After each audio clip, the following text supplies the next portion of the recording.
Let me just say something a little about the meeting and about the project. I think almost everybody, or maybe everybody, is familiar, but I thought it would be worthwhile. So we had a discussion on this in Belgrade.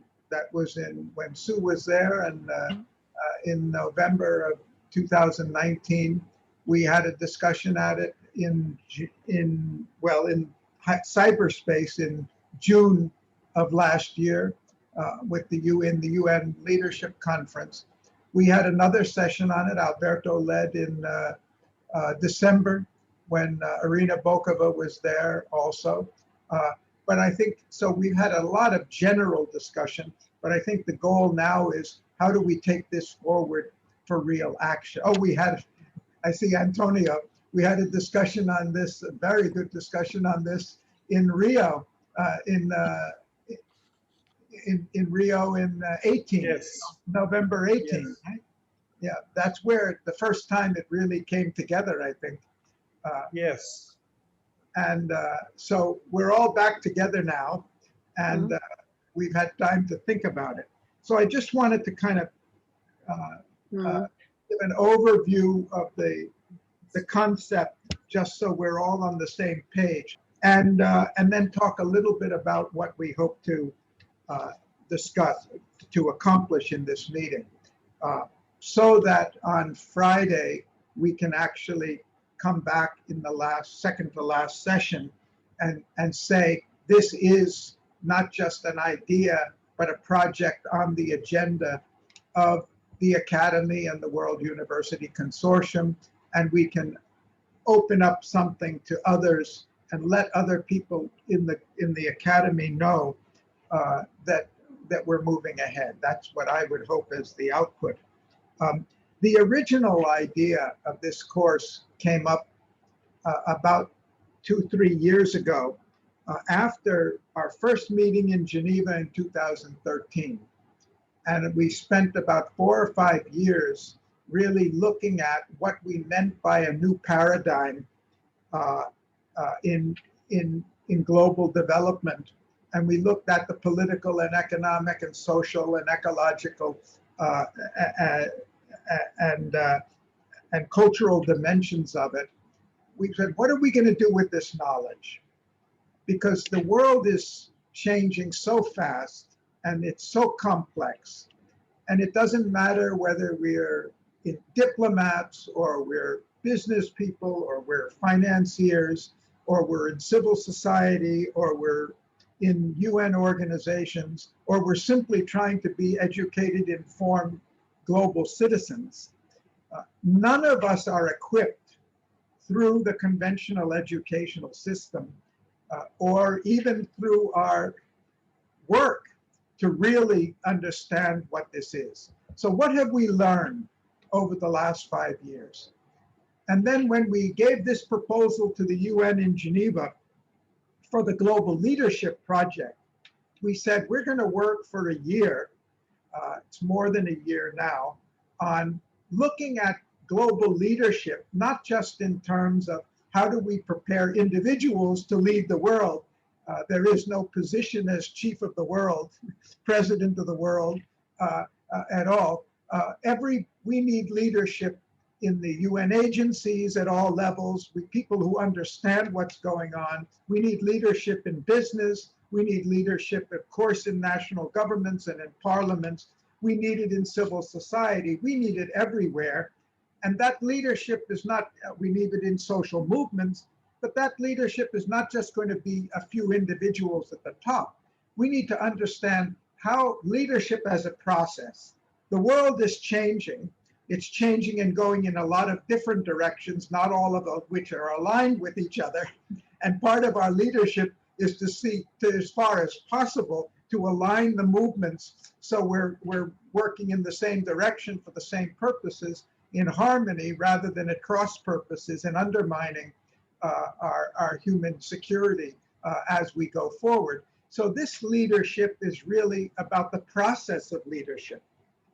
It's also true that back in around 2012-13, I received a message from the UN Association in New York representing tens of thousands of UN employees who wrote saying, look, our staff members in the system really are looking for more education.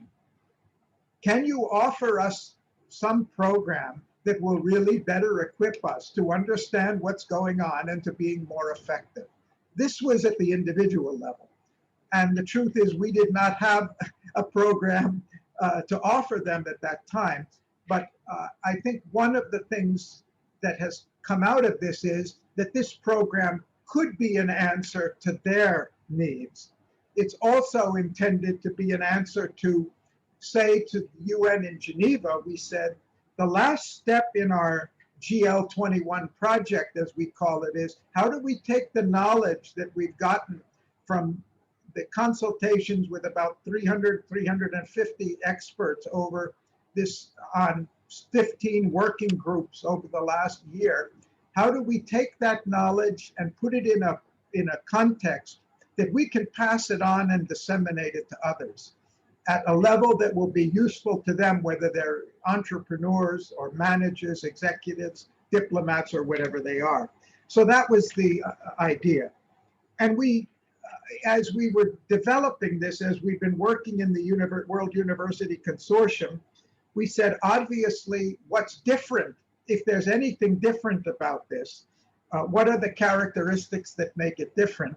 Or let's say that we insist must be part of it. We're talking, not looking at this from the national perspective of how do we train a diplomat or an executive to understand the world from the US perspective or the European perspective. We're really trying to understand the evolution of global society and how we lead it from a global perspective. We're thinking from a global perspective. We're not looking at it just from a political or ecological or economic point of view, business point of view, financial point of view. We're trying to understand it in a really transdisciplinary way, to understand how these different forces, dimensions, sectors of society interact and interrelate to each other in this. We're not just looking at it, how do we generate GDP or national dominance or national survival, but how do we do it in a way that implements basic human rights? It's a value-based perspective. It's a rights-based perspective. It's founded on the Universal Declaration and the SDGs. How do we move humanity towards its aspirations? And all of this has to be built into the program. It's got to be an evolutionary perspective because we know we're talking about a moving vehicle, not something that's standing still. We have to understand where we've come from and how we've gotten here, as well as what are the forces that are driving us further. So it's not just a current affairs picture. This is where the society is today, and this is the next 5 years. We want people to come away from this with a more profound insight into the process, the historical and global process of global social evolution. We want to talk about leadership, not just in the individual sense, as I said, but as a process. How does humanity consciously lead itself when nobody's in charge? What do we learn from our past experience, and what do we do in future? What's the role of the individual in that? We always need dynamic, pioneering, courageous, visionary individuals. What's the role of organizations and ideas and values and goals and institutions and laws and so forth? And how can we have, through this course, not to, our primary objective is not to qualify somebody for a job. Our primary objective is to give them a knowledge that can have impact, where they can have impact in whatever their work is, at whatever level it is, in whatever sector it is. So this is kind of the idea that I would describe, the idea of the content of the course. This describes it. As far as who we're targeting with the course, well, we can be targeting anybody. I've mentioned so many potential candidates for this. And this, all of this may make our job more complicated, or it may mean we have to have different versions of the course. But the knowledge, the basic knowledge we're offering, it can, whether we're talking to diplomats or entrepreneurs or business people or leaders of CSOs, the knowledge is fundamentally the same. The examples may be different. The applications may be different. The focus or emphasis may be different. And there are a number of questions that we need to ask and answer. And maybe the first thing we should do is go around and raise the questions that you have that we want to ask, and then try to answer as much as we can, or think about how we do need it. We've had questions about, is this a master's course, or is it a certificate course? Is it done as a classroom course or an online course? Is it done through traditional universities, or is it done through MOOCs, or is it done through some combination of all of these? Who are the faculty for this? We have potential faculty, many qualified people within the academy, but obviously our goal is, our primary goal is not to be offering a course and becoming an agency that offers courses.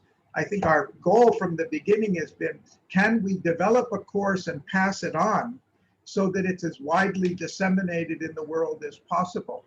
Working through partner organizations or by whatever strategy we do it, our goal is not that we are creating jobs for ourselves to teach. Our goal would be that we are creating a new product that could be widely disseminated and ultimately is available to the world. So these are a few of the, and then very important is who are our logical partners for this? And because we cannot do anything by ourselves, and who are those prospective partners? Last night in the meeting we had with on the World University Consortium, it was last night for me. It was still daytime for a lot of the others, but it was pretty late by the time we finished. But Kaka Sangalia said, well, my university is ready. And he also said he's still the president of the International Association of University Presidents. And he said, IAUP is ready. And I've known Kaka for years, actually since 2014. And this is the first time he's ever said that.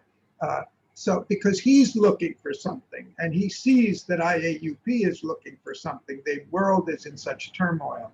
So this is, this is a context for which I see the meeting, and I would open it up, turn it over to Remus, and let's see, can we get out the questions and how far we can get in exploring the answers to them. Thank you, Garry. Hi, everyone. After your intervention, it's difficult to add something on the history of this project and the main stages of this project. Just to add a couple of ideas. One, I would like to underline the fact that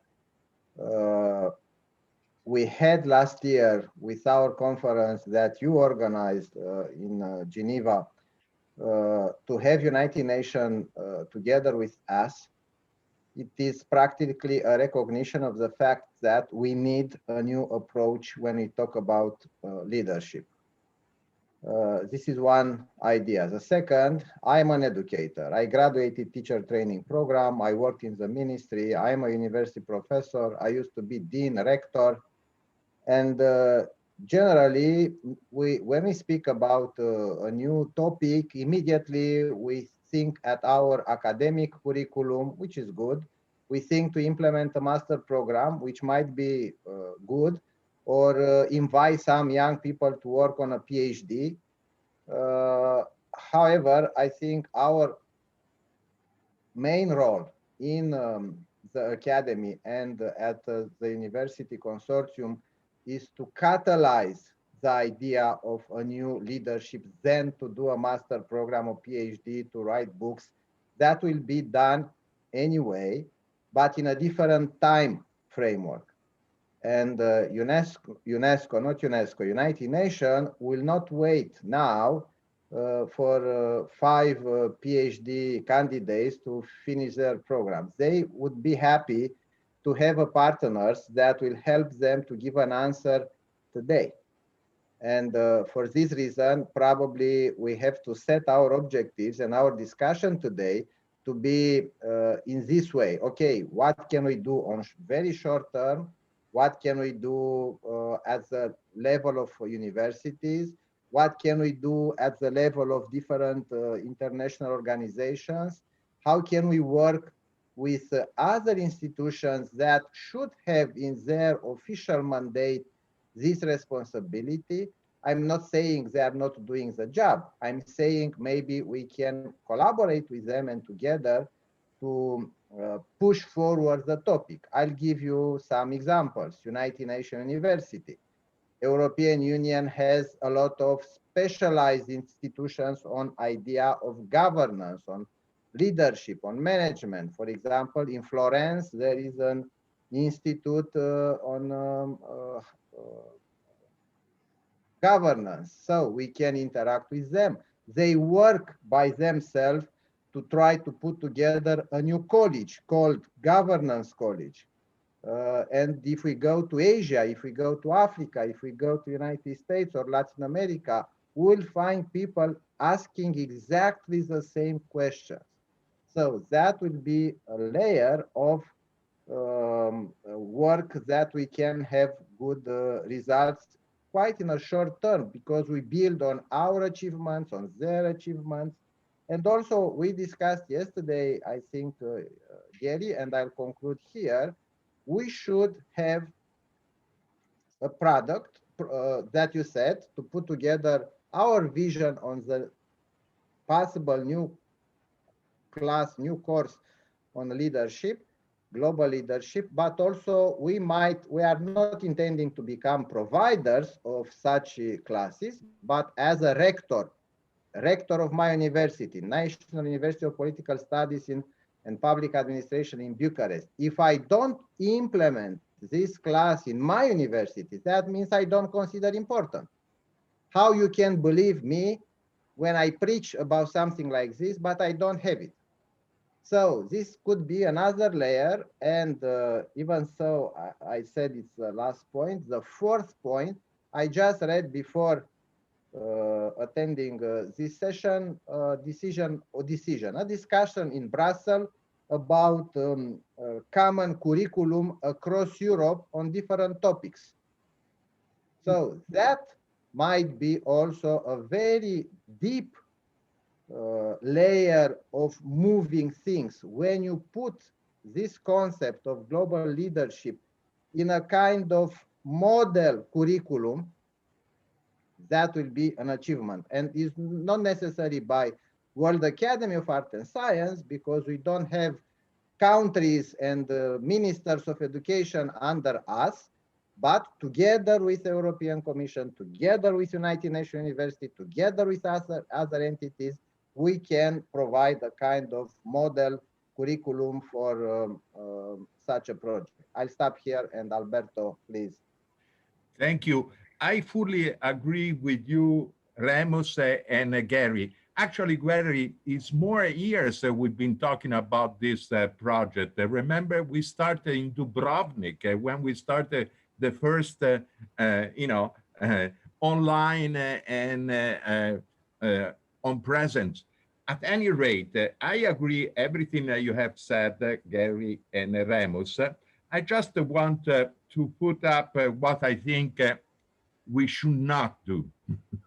That is as important as what we should do to have really meeting our mission and giving a real contribution. If you go and Google on sustainable master program courses, on leadership courses, you will see about at least in English 50,000 entrants, and some are very open to anybody's pocket, and they are all over the world. Even my institute is 40 years that offers a course that is called, and is well famous in 123 countries. I didn't create it. A pupil of Carl Rogers, like me, created, Tom Gordon. It's called Leader Effectiveness Training. The research says that's very good. They, hundreds of thousands of people have gone through. Well, we don't need to reinvent the wheel. There are also many more. But what is the need? We have to ask ourselves and do it scientifically, a need assessment. What there isn't, and that's what the United Nations, but also the United Nations Training Agency, UNITAR, that we have already project, could be willing to disseminate. What? To create a core curriculum where others in other culture, in other situation, in other community can add and subtract what is not needed, what doesn't fit, that is based on a sustainable construction of knowledge that has the three necessary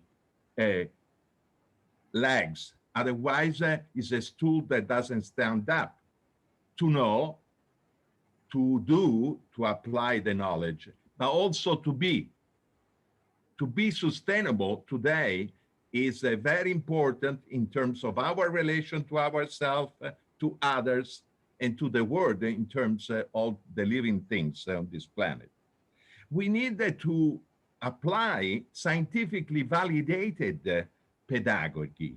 And we do have scientifically validated pedagogy that are not expanded so much for political reason of bureaucracy and of power, because Remus, as well as I do, better than me actually, being a rector, that, just in 2 days ago, I was nominated just to teach 2 courses in a university that I'm friendly.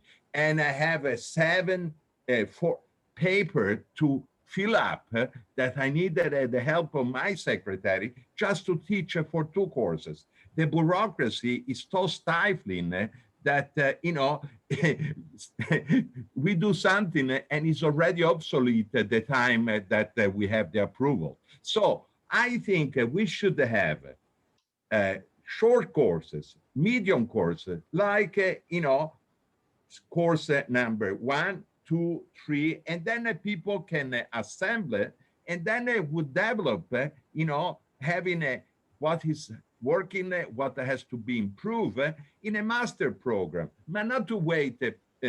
By the way, I have some university already interested. I launched one modest in Italian, master program, but it takes time, too much time. So I would say we do at the same time small courses without, accreditation, standard, traditional accreditation. And then we do courses, and we would have a university, and we'll create a consortium in all the continents, so it would be feasible for people to have accreditation or employability. And then the last 2 points I think are very important for me. We have to walk our talk. We're talking it, and it's important about sustainability. We're talking about a world academy. Well, we need effective, not teachers. Those are often the problem in the education. We need the effective facilitator of learning, people enthused, people caring, people that respect, and they don't see students that should obey to their order. They see people. They see people with the potentiality that they need to facilitate. And those professors need to represent the world. Cannot be all my age, although I would like to teach, and I'm teaching, I'm enthusiastic, has to be equal in terms of gender, nationality, ethnicity, religion. I mean, you know, we have to really say that we practice what we preach. And last, I think that a real effective course is most convincing if we do a follow-up. And we can do actually 2 follow-up. We could create a cluster of people and create a participatory action research run by the students and assisted and coached by us, where they evaluate and improve the training.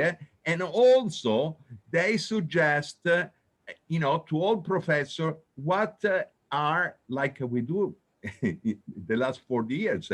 Every year, I'm the president of my institute. We train doctors, psychologists, managers, etc. My students, which we don't call them students, we call it learner, they grade me on my knowledge, on my capacity to facilitate learning, of my good or bad manners, and they grade also the toilets, the secretary, everything, because they are human beings, and in my case, they pay directly out of their pocket their tuition. So they are much more happy and experienced, and it works.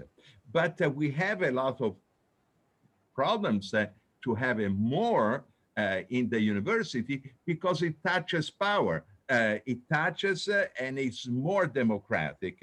And that's exactly what is good. And the last thing is, I think we should be seriously involved in it, every stakeholder, but also the European Union, thanks to Marcel and others that know, Irina, the UNESCO. Ralph Wolff is a mine of experience and evaluation, you know, agency. We should try to do an offer. I fully agree with Garry. Would be a very big mistake if we started to be a chicken shit outlet in competition with the other small kids in the block. We want to donate to the world, but of course we need the money to do and to carry out, to find the scholarship, and to have research our graduates, how they find employment, how they create a sustainable and entrepreneurial adventure, and how they could be our best marketing device. You know, in my institute, we have no marketing, zero. And even at the open day, it's not me. I speak for 10 minutes. It's the students at the last year that, you know, tell people what is good and what is bad in their experience. I think we can do a great service to the world, also with the last quality. Keep humble and be generous with ourselves, so we learn in this process. Alberto and Garry, let me share with our guests the fact that we are so passionate about the topic that we use more than the 5 minutes of introduction. So that means we cannot ask our panelists to fit within the 5 minutes, but probably within 6-7 minutes, we should be able to put the main ideas on the table for discussion. Thank you, Alberto. Thank you, Garry. I am the tough guy this night, so I should keep the agenda and invite directly Ralph to have the floor. Thank you. I'll be very brief because I think there are many people who want to speak and we want to have a discussion. I started this conversation in Berkeley and I've been not deeply involved since then. I live near Silicon Valley. I've worked with the people who founded Coursera and others, and I'd say, what the hell's taken so long? This is, I think we have to be careful that the perfect is the enemy of the good here. And that the best way to get started, I've learned, is to start. Not to talk about starting, but to start. And to start small, there's a book called Little Bets. Secondly, I will say it does not cost a lot of money with today's technology to start. Not in competition with others, but to field test a core curriculum. The second point I would want to make is I've worked with over 200 universities and well over 1 million students as the head of an accrediting agency, and I have reviewed hundreds and hundreds of curricula and academic plans and new programs. We just need a template and to fill it out and make decisions for starters. I think we have to be careful that we know the content. If the issue is not what is the content, is how do we start small enough that we don't just drive ourselves crazy. And I think we start small, even with 1 or 2 courses, and you can put things up on the web for free. I mean, this is how MOOC started. There is such a quality. The other point I would want to make is I want to be careful that we're not, and this is, you know, I think higher education needs disruption. And we're seeing models for disruption. And I worry about putting old wine in the new wine in an old wineskin called the traditional paradigm of how education is delivered.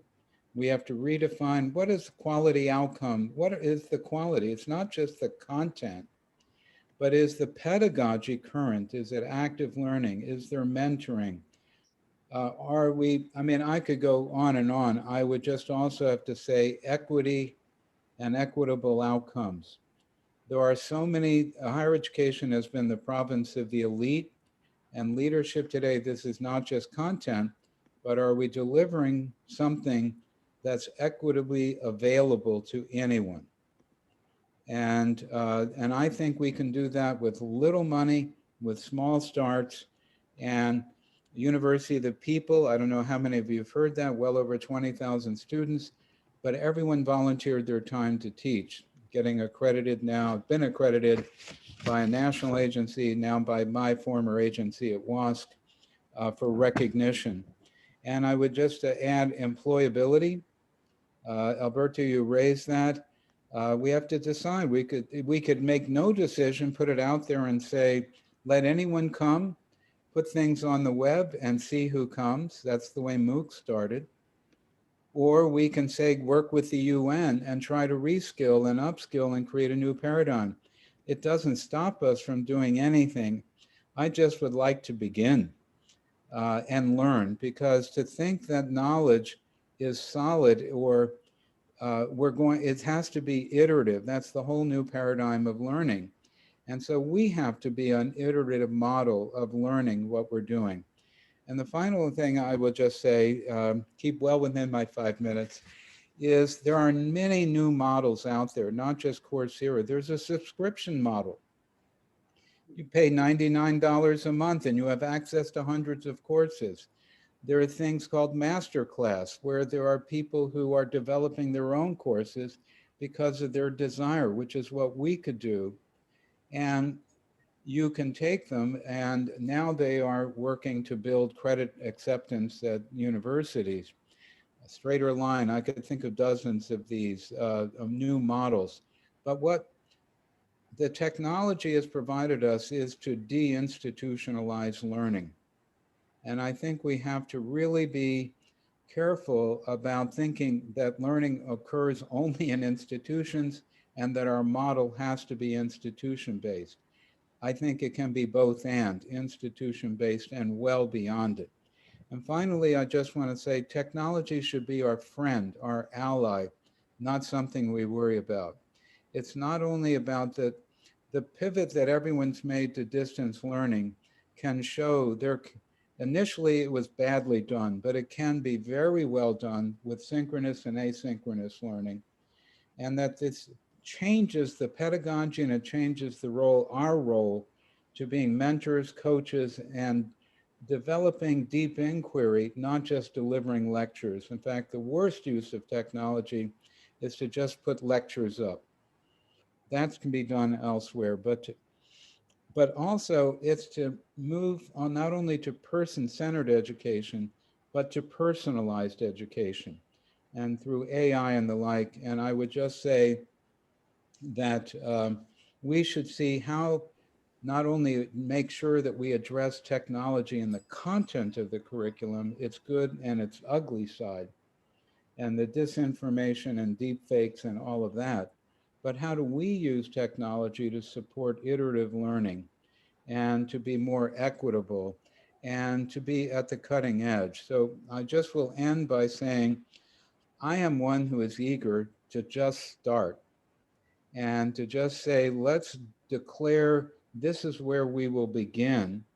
There is so much expertise in WAAS and so much talent in just in this group to pick 2 or 3 courses or combination and to say, let's put it up on the web and field test it.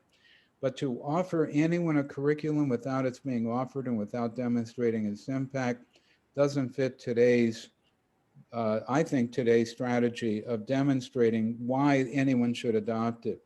But I'm not sure we need the validation of others in a crowdsourced world. I think it's both and. I think we need to demonstrate it serves value and that it can be recognized. And as one who's run a quality assurance agency, there are global forms of recognition that are emerging. We could help and see about what we could do in that respect, or I could assist with getting US recognition for part of what we're doing. But I'm just one to say, start small, but let's start. Thank you, Ralph. Alberto? Thank you, Ralph. We need you, that's clear. And the next, Antonio is the next speaker. Please, Antonio. Well, I was planning to make a little presentation, but as Garry said, I'll try to begin by the end, but just the final. So I will share common framework for disseminate education globally. First, billions of people need both basic and higher education. I think basic and higher education, because basic, you cannot have a good higher education without basic education. We need more basic education than higher education. We need basic education because university basic education is regarded as a priority for developing countries and is the focus of the education for all movements led by UNESCO. I will list some benefits. An extensive number of studies have proven its benefits for public health, lower spread of HIV, better vaccination, prevention and medication of disease, better nutrition, lower maternity, infant, and child mortality. In demography, longer life expectancy, accelerate demography transition through better birth control. In the economy, increase the use of technology implies more productivity that leads to higher salaries and better purchasing power. Although more difficult to measure, include a beneficial impact on democracy, human rights, governance, and political stability through increased understanding of nonviolent ways to solve problems and mutual understanding between groups in conflicts. The Convention on the Rights of the Child, established by UNICEF in 1989, protects children's rights by setting standards for multiple issues, one of which is education. So we have a balance between basic education and higher education, and both are quite important. We cannot choose one over the other. Both are needed. I said, Ralph, online hybrid education are the new standard. Online hybrid education is the new standard. We need to teach the teachers, especially in basic education. How can we teach a guy that's in Africa, in South America, in a very hidden place in Amazon? So we need to teach the teachers all over the planet to get in touch with the new technologies, art, and science. The Universe Consortium should be, and this is my contribution, if it's one, the Universe Consortium should be an alliance of universities, alliance, without changing the culture or the spirit of any institution. Instead of forcing, instead of design a new program, should be an alliance of institutions. I said, Rolf, we put the knowledge on the air, and we invite the institutions to use one by one. So I think this alliance, you are not forcing no one, because faculty, institution is very difficult to change. They are very difficult. Professors are very difficult people. So if you have an alliance, they keep the spirit, they keep the culture. So given that they have education there, like for instance, entrepreneurship, ethics, and so on and so forth, they could grab that and make to have a stronger program. This alliance could begin tomorrow. We don't need to keep thinking. We can, it's alliance. You are not forced to do everything. You do one by one. So inducing global leadership education should go step by step.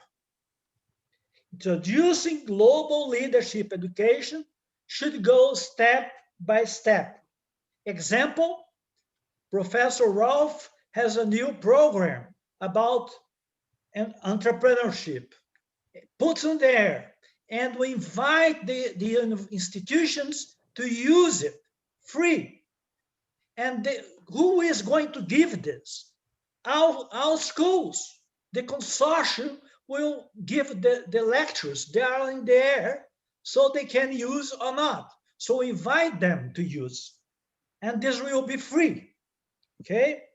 And inducing global leadership education should be step by step. Example, digital literacy, entrepreneurship, ethics, and so on and so forth. It means that universities that belongs to the World University Consortium should be the catalyst of the developments that people like Ralph and others will do and put on the air. Should be the catalyst of this alliance, this change. And what's the news? The change. The new alliance will induce dissemination of education globally. So the new alliance will induce the dissemination of education globally. The main thing about alliance is like, suppose the air alliance, like the German alliance of transportation. You don't change the university. You don't change the institution. You just offer a service that they can grab and make it the education more powerful. But we should never, never, ever disconsider the need of basic education, because billions of people are moving to Europe and to other places because they don't have basic education. When you don't have basic education, you don't have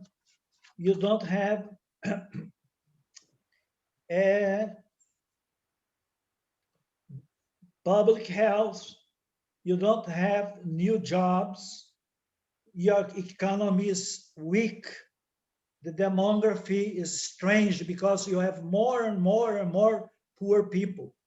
So with basic education, we have more public health, a better demography, and a striving economy.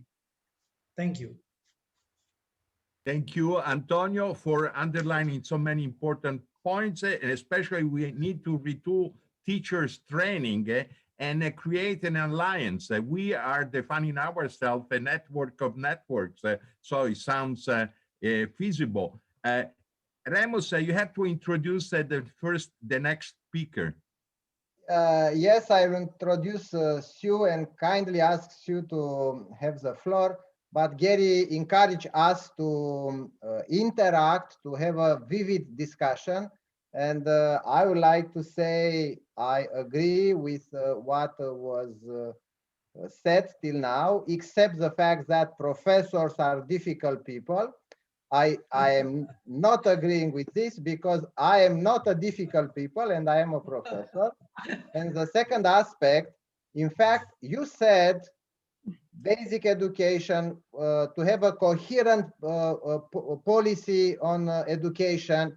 In fact, this means global leadership. And in fact, the question is the one deciding to have basic education and quality basic education, they have to understand the value of this decision instead of doing something else. So this is what we are trying to underline here. And in fact, we are not going to discover something new.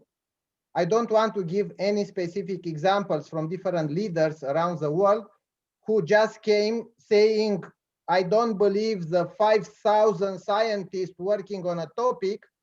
My feeling as a politician is to go in another way.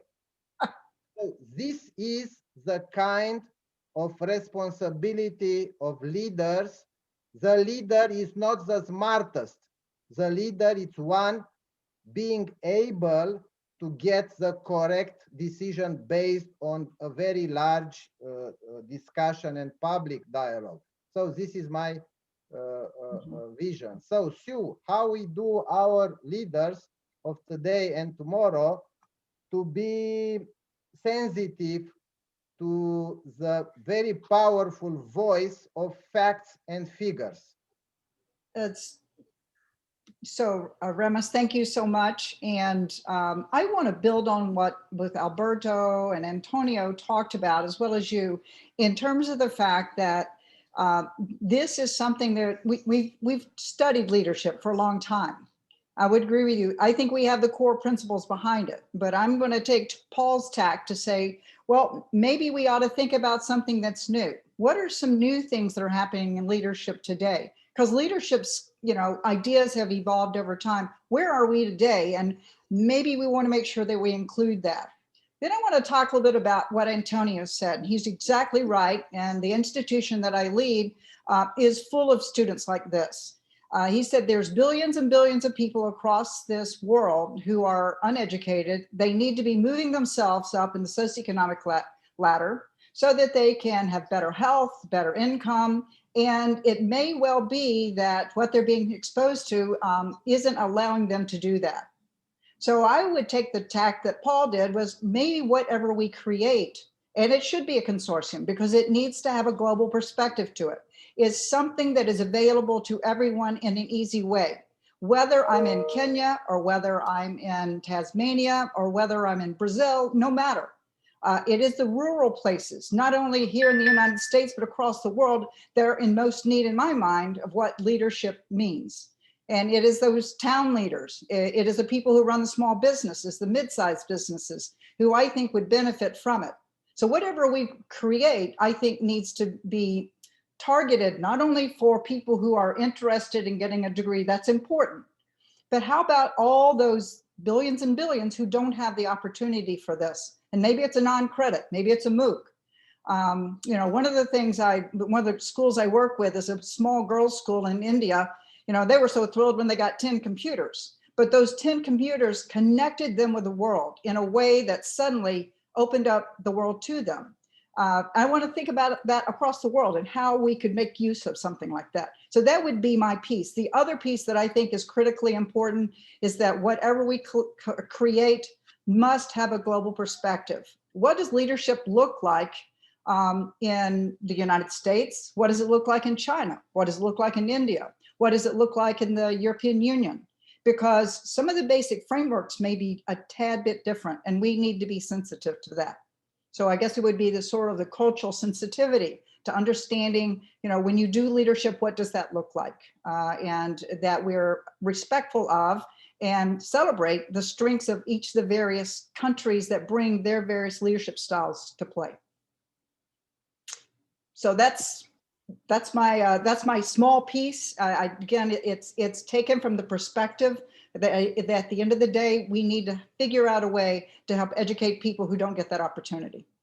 Thank you very much, Sue. Alberto, I think Yehuda is asking for the floor. Large shot, much shot. Hello all, my name is Or Katzman and I work for the YK Center and SDG Israel. I'm here to represent Professor Yehuda KAHANE, Fellow and Treasurer of the World Academy of Arts and Science. Professor KAHANE is here with us, however, he is unable to speak, so I will be speaking on his behalf. Because of time constraints, I will lay out some points. We are living through the Anthropocene era, an era where humans have become the major force affecting change on our planet. Environmental risks are threatening the thrivability of our society. The environmental risks require trillions of dollars in investments annually. We have very limited time, and trillions means that we require 1,000-fold of our current investments in the field and many more projects. This requires an unrecognized managerial input and tremendous effort on behalf of planners, engineers, economists, etc. This calls for transformation of nations, what we call transformation. The United Nations achieved a remarkable agreement with the SDGs, the Sustainable Development Goals. All the member countries committed to reach the SDGs by 2030. The SDGs represent a paradigm shift, a globally united agenda. The states are responsible for that agenda, and the companies, NGOs, and citizens are required to join this effort. The COVID-19 pandemic has proven that we are able to transform our world, industries, culture, and work in a drastic way and within weeks. But the problem of climate change and other environmental changes is that they are long-term, while governments and business leaders are short-term thinkers. The true leaders are the ones with long-term foresight. How can we obtain the necessary funds? The pension funds need long-term investments to back up their commitments. If they were to invest in SDGs, it would be a perfect match. There should be one condition. The bonds to support these investments should have a high interest rate. There's now a conflict between the government that should be advancing SDGs and central banks who set their interest rates close to 0%, meaning there is no incentive for long-term growth and investments. As a rule of thumb, people should save about 30% of their income. But in contrast, the saving rate is close to 0. Also, each dollar invested in the SDGs will not bring high yields because of externalities that are not taken into account. The prospective investor only receives the economic profits, while others, government or the public, get the environmental and social benefits. We have no economic model that properly incorporates the social and environmental ideas. If the SDGs are the business of governments through regulation, they could do this by approximation, subsidies, or doing a revision of the national accounting standards. This way, we finance the SDGs and create a pension and jobs for millennials and future generations. In rainflow is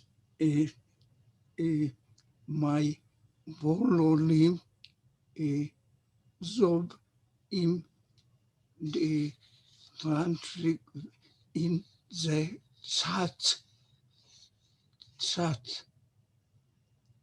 in the chat. Bye. Thank you. Thank you, Alberto. It's your turn. Now, going to the list of speakers, we have Grazyna from Poland, University of Warsaw. Nice to see you again, Grazyna, please. Hello, everybody. It's nice to see you.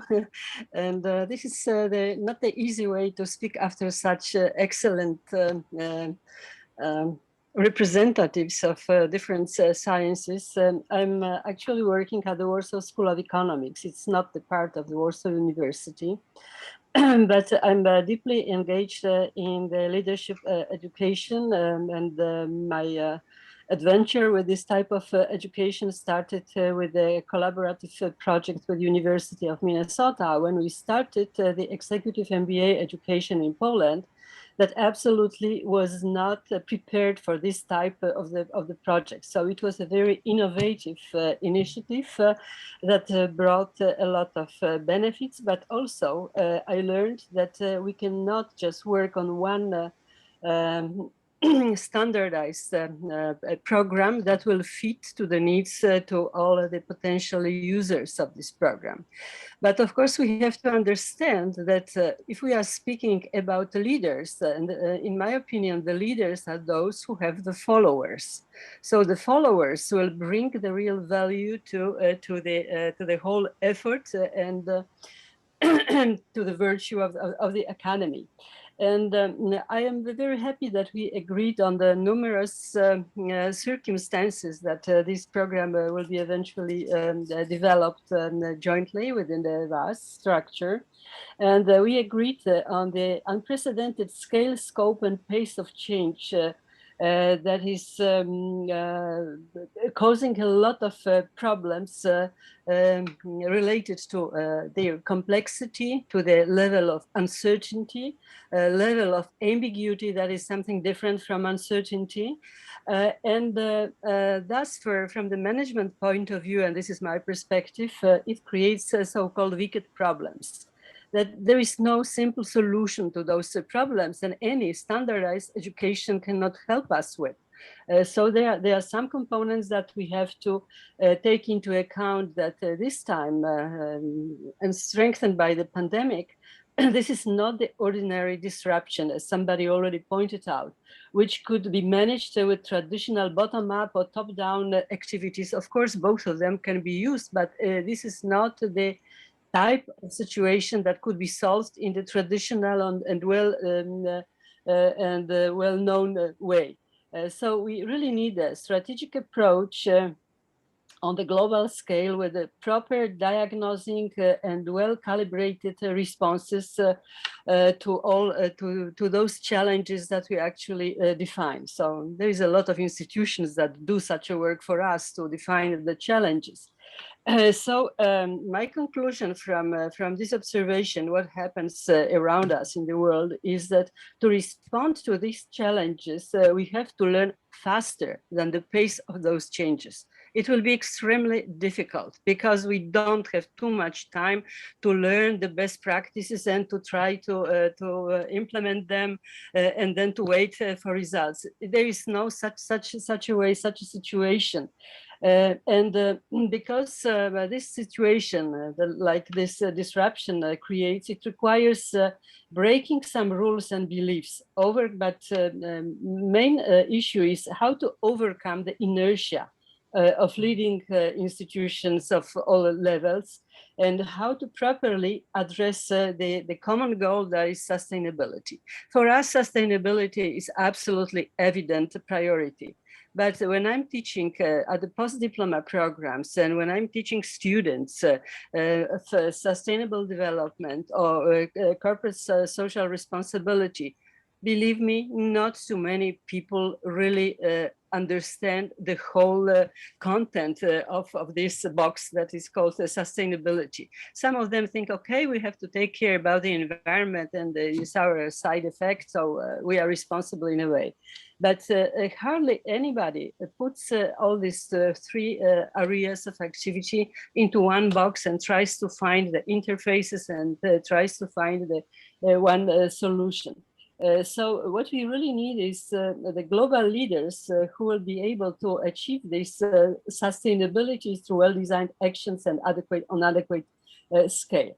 One question is whether everything that we already have is worth to be sustained. So what should be really sustained? What are our priorities? It should be clearly defined, otherwise there will be a big mess and not a clear road ahead. We have to undermine and we have to argue the status of existing educational models. So it's the logical way will be to base on IT data to size the opportunity or threat in from those 17th SDG goals. We have to adopt both generalistic and specialistic knowledge, skills and mindsets, but it's not only the hard data. We also need a lot of soft skills and empathy to understand the real impacts on those changes on the different societies, because there is a totally different situation in the poor countries. So if we have to solve such problems like hunger or poverty, we cannot solve those problems without the necessary level of empathy and understanding what is the scale of this phenomenon and what resources are needed, what extraordinary actions have to be undertaken in order to achieve the results. So that's why if we're speaking about this new type of education, it should be really based on not only on knowledge backed by data, but also on empathy and on emotional intelligence. And it should be the base for discovery type of leadership. So it's not that I teach you what I already know, but we jointly have to discover the proper way of solving our problems and going ahead with our progress, social, economic, environmental progress. So this is a transformational approach based on creativity and on innovation, on just-in-time learning, or even faster learning than just-in-time, and on the development. So if we start from SDGs, we could adopt those two ways, bottom-up or top-down. And the question is, what is in between? Because there's a totally different perspective from the global level. It's we have the global data, we see the big picture, and we also have a good observation what is at our level where we operate. But what is in between? What are the processes that disaggregate global goals into well-structured flows or streams of actions? What sort of organizational form they should have in order to answer to those needs? Frequently, if I'm acting locally,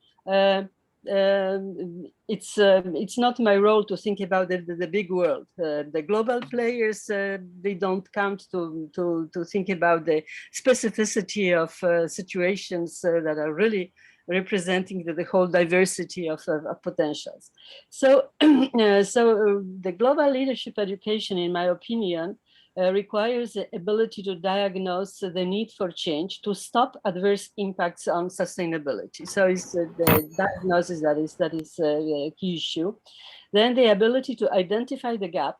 They have to have the ability to develop the ability to clear addressing problems, showing the cause-effect relationships, convincing people, creating, the need for change and understanding of the context of those problems, and setting up or using existing platforms for communication. That is absolutely the key issue, to communicate, to build partnerships. So our goal will be to address global problems to all levels of leadership and management, allowing them to design proper actions, lead and control the disciplined execution. I also have some, I don't know if I still have some time to speak. Alberto, could I continue or not? Go ahead. Okay, so first of all, we have to structure the problems within every SDG. Then we have to, sorry? We still have 3 speakers, I just wanted. Okay, thank you. So we have to address global problems to all levels and through structuring of problems within every SDG. So it should be treated separately because they are very specific and they have specific context in the global on the global map. And perhaps the climate change will be a priority. So perhaps the next step will be also seeing what the priorities are in terms of urgency, in terms of power of impact, and so on. Then we will have to define projects within each of SDGs. The next step will be defining synergies among SDGs and then projects. And at the end, there will be setting up a list of standalone projects, and also those where we identify some synergies should be put into the form of portfolios of projects if those projects are not related logically, but have something in common that it's better to lead them together, to manage them together. The second form is programs, when we have a set of interrelated projects, like the synergies between different SDGs. And the last one, a form of organizing activities to bring some solutions. There are processes when some actions could be repetitive, could be standardized, and could be continued because this is their nature. So then our focus will be on creating those processes as lean as possible. So this is from organizational point of view. And in terms of Thank you. Thank you. Grazyna, you said so many important things, and tons of research say that you're right.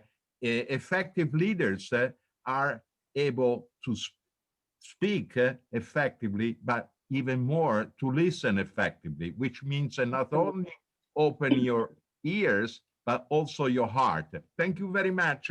And Remus, yeah, Piero, please, you have the floor directly.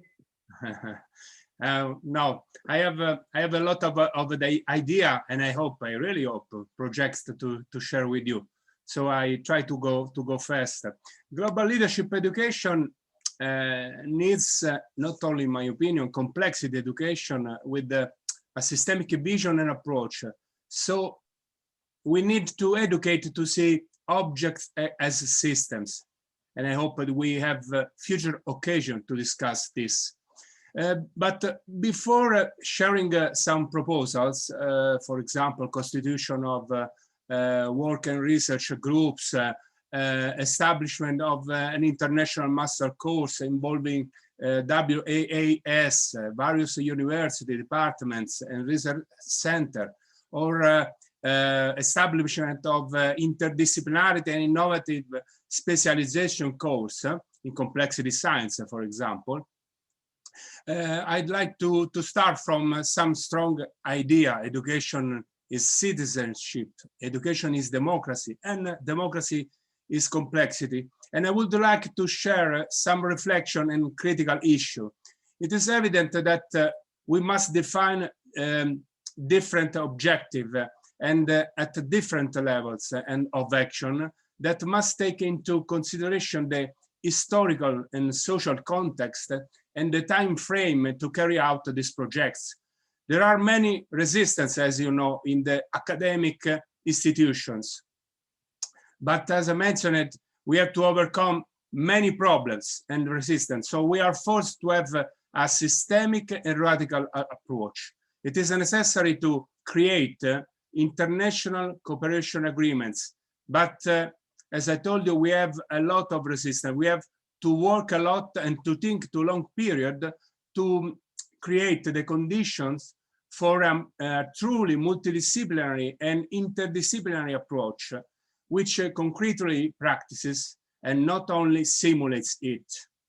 Today, all university courses, there are a lot of exceptions, as you know, speak and promote the principles and the approach we are discussing, but in reality, they do nothing but insert some scientific subject in the humanities area and vice versa.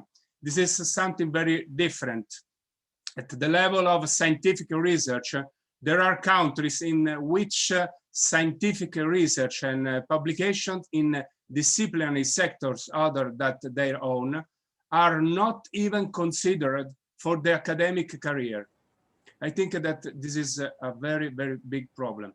We have to work hard and to think to long period to create the conditions for a truly multidisciplinary and interdisciplinary approach, as I told you, on that actually practices and not just simulates it. We must also work hard to change the culture of evaluation that is dominant, hegemonic today. Otherwise, scholars and researchers will not have an important motivation to pursue certain fundamental objective. We need to radically rethink our schools and university.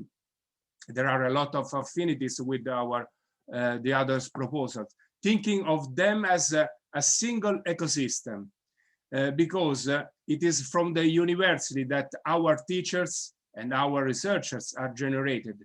If our university continues to be based on a monodisciplinary vision and on reductionistic and deterministic approach, we will continue to have teachers and researchers so educated and trained, and all initiatives and projects will continue to have no profound and lasting effects. The ongoing global systemic emergency has once again shown the substantial inadequacy, not only of our organizational and systemic cultures, but above all of our educational and vocational institutions, still connected to the age-old logics of separation. We have to go beyond what I call the false dichotomy. And if I have a short time, I'd like to share with you the table about false dichotomies between fields of knowledge and disciplines, which impede every kind of co-contamination in the face of problems and criticalities that demand a continual and systemic dialogue. Okay, Janani, you're on. Thank you, Alberto. I would like to first talk about the source of the knowledge that we share in our course. The pandemic, the way it has been handled or mishandled, has been a lesson in global leadership in itself. All the good news and the not so good news that we've been reading, hearing, watching, they have altered our ideas of leadership and the characteristics of leaders that we need. Even our newspapers today are full of relevant, contextual, person-centered lessons on this subject. So the first point that I would like to make is, learning is from everywhere in everything. So when we create a course, let us consider the formal as well as the informal learning spaces. Because in the past year, students have learned more outside the classroom than within. In fact, millions did not even set foot in the classroom. So let us have a syllabus, but let it not be fixed with something that evolve, something that we can co-create. Let us look for knowledge in traditional spaces, but let us also be open to knowledge from everywhere. My second point is about delivery of knowledge. When television was first invented, the news readers on TV behaved very much like the news readers on radio. They just read the news. And so in addition to hearing the news, like we did earlier on the radio, we saw the news reader's face as well. That was all. And now we have, reports from the ground and news flashing in some part of the screen and tickers scrolling, sometimes several scrolling at varying speeds. Even the weather report has, animation of rain and snow on the screen. Our online course classes today, they do what television did in the beginning. They replicate what is done earlier in the classroom for the most part, without taking advantage of the unique possibilities of the digital space. We know online education has its weaknesses, the main issue being the person-to-person contact is not there. but it is also definitely a part of future education. So I believe we need to use it, explore its enormous possibilities, and combine it in the best way possible with in-person learning in what we offer. And my final point, I agree with Ralph. Let's begin. This moment in time is significant because even as multiple crises threaten us, they also make it the best time for a transformation, because problems always generate that intense pressure that compels people and organizations to overcome resistance to change and reinvent ourselves. So I suggest that we make a beginning. Thank you. Important point, Janani, that we shouldn't forget that we live and learn would be really a big mistake. Ignorance to think only at the university, only in school we learn. What a loss. Thank you for reminding us of the obvious that sometimes, it's easy to forget for educators. Piero is saying that his building is without electricity. And so I think Remus will introduce our Pavel. That's you. In the last period of time, I was with Pavel in different sessions, and he was doing all the time the difficult job at the end of the session to recatalyze the energy and to get our attention. So Pavel, please do your job. Thank you, Remus, for this kind invitation. And I think we had already a very exciting session and a lot has been said.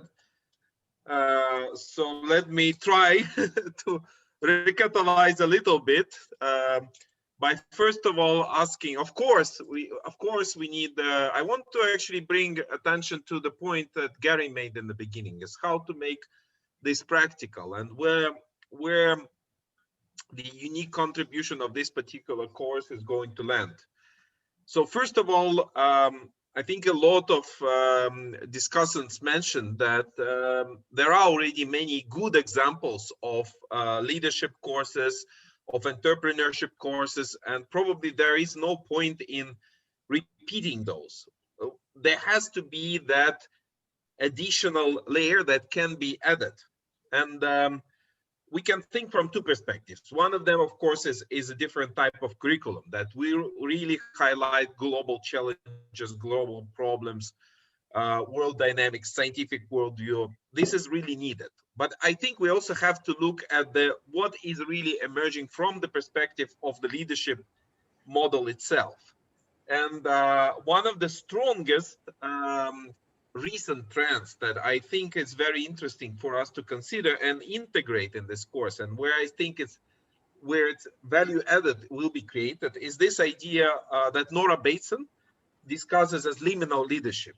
The idea that leaders are not only people, let's say, that spearheading the change, that are those people at the top, but the leadership is a distributed function that exists in systems. And there is more in terms of supporting leadership that is required currently in the world, that is more like a backstage leadership, the leadership that is hosting type of leadership, a new model that really is less understood but more demanded in the world. The role of connectors, the role of weavers, of catalyzers, rather than the world of leaders that stand in front of the crowd and tell others what to do. So I think this course definitely needs to include this layer. And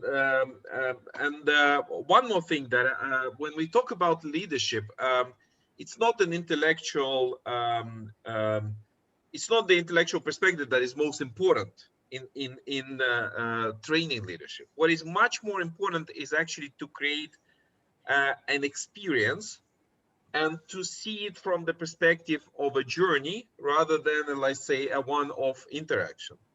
So the question that I want to put to all of us, how can we catalyze this more as a community of practice of new type of leaders, rather than just, let's say, a product that is put into the world and kind of alienated from the community present here or the wider community of global leaders.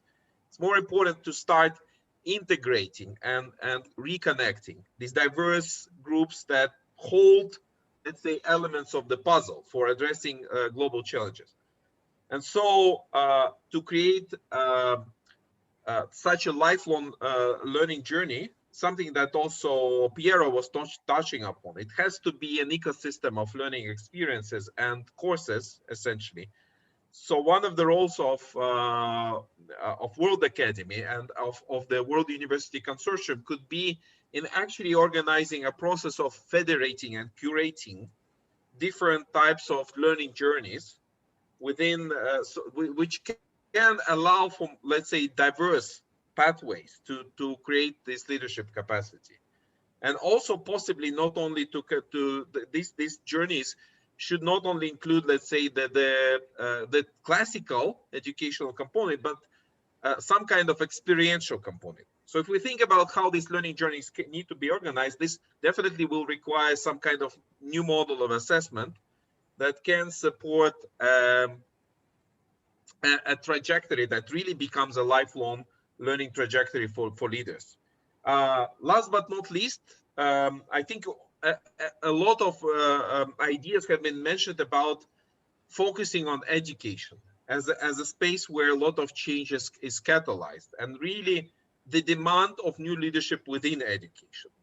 So from that perspective, we could consider creating a course that will also have that sectoral specificity, with education being maybe the first prototype. There are, of course, other sectors that are also very relevant: healthcare, governance, and so on. And so to cultivate the new generation of leaders through such a course, explicitly focusing on education. And going back to my original point, the idea of liminal leadership is this capacity of facilitating learning journey, hosting communities of change, to actually support this process of cultivating new generation of leaders. And I could mention a number of communities that are trying to do this. I think from the practical standpoint, we can connect with them and involve their expertise, especially those communities that are doing this work on training, hosting expertise, weaving expertise, and so on. They need to be integrated in this process and their experience shared more widely with the world. Thank you very much. Thank you everyone for your interventions.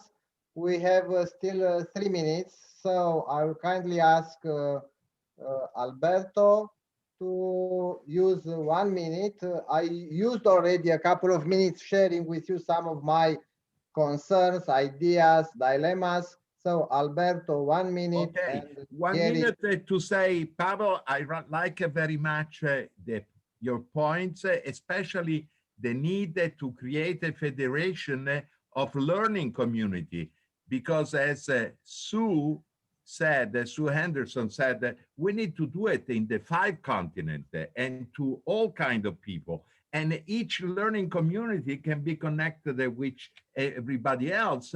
And so we're gonna learn everybody and sharing this learning. And so creating a facilitating process that is also a product, not only a process. Remus? Garry, please, you have the final 2 minutes of this session, with the promise, because we had some questions and some messages on chat. We'll try to have a kind of wrap up of this session and maybe to post some conclusions in a couple of days or weeks, which however, it's a topic that will develop also within the World University Consortium. Garry, please. Well, out of my 2 minutes, I think I only need 1. And one, first, to thank everybody for a very productive session. I've made copious notes and I have a lot to think about. Second, I just wanted to highlight a point that Janani made of all the many good points we've heard, and that is, I think this is to be vibrant, we should draw our content from the context. And the world is moving quickly, and the most interesting thing will be to show the leadership challenges and effective actions in the world we live in that's unfolding on a day-to-day basis. That will really keep us relevant. And my third is I'd like to put it back, give the floor back to Ralph for the last minute or whatever it takes.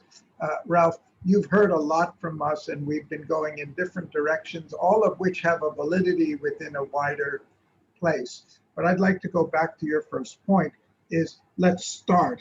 So from what you have heard, what do you see as the first steps to let's start? I want to make a start tonight, or it's night here, it's midnight. But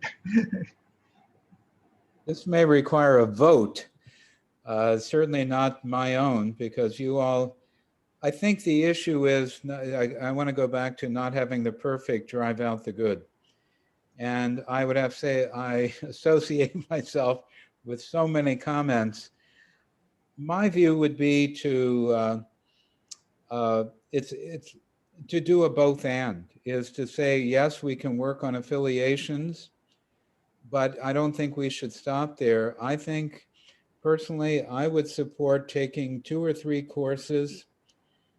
We have tremendous expertise and using them as foundational to the kind of global leadership, and to just mount them online and invite people to participate in the course and to create, as Pavel said, a learning community where we're working not as experts delivering the revealed wisdom, but we are co-creating the future together.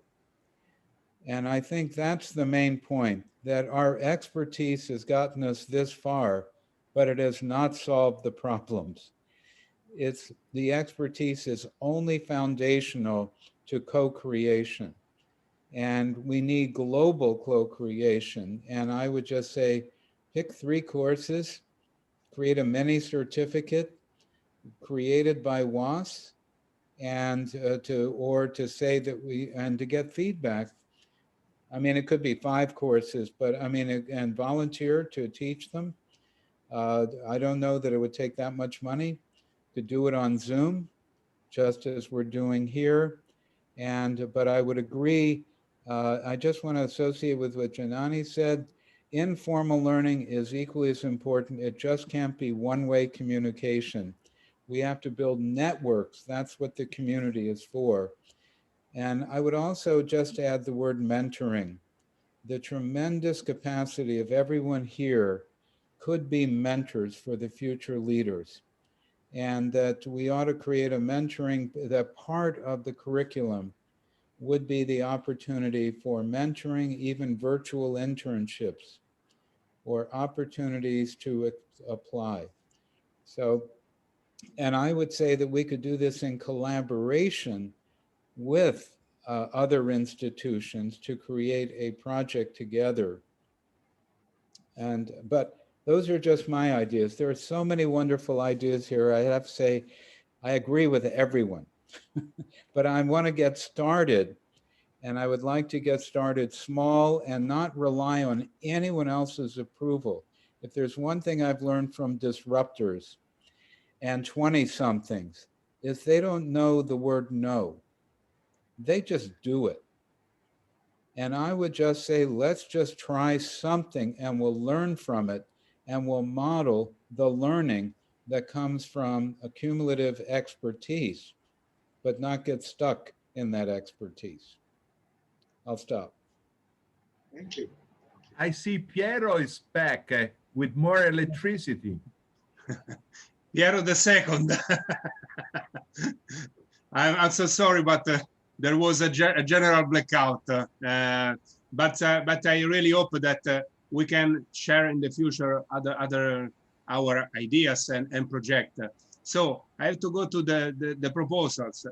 I think that we have to work at several levels. For example, for the constitution of work and research groups, for the establishment of an international master course that involving WAAS, universities, departments, and research center I think that it's fundamental, as you told us, that we make networking and establishment also a real interdisciplinary innovative specialization course in complexity science and complexity theory. And I think also to the possibility of activation of an international research doctorate. And because in not only my opinion, I think that we are dealing also with the not so new ideology of simplification, supported by the ongoing technological transformation, which sees simplification as an absolute value. But here we need to ask ourselves, simplification should be considered opportunity or risk? To conclude my talk, the best scenario is, consequently, in my opinion, is will pursuing interdisciplinarity and multidisciplinarity. In other words, those best equipped to prepare people to inhabit the current and future complexity, to inhabit, not manage, because complex systems are not managing. Those who will able to shape critical and elastic matter, I'd like to call them hybrid figures, open to the contamination among fields of knowledge and skills. Figures and profiles that will be constantly capable of perceiving the limits and borders of every form and nature as opportunity for growth and experimentation. Thank you very much. Thank you, Piero. May the electricity be with you, or battery next time.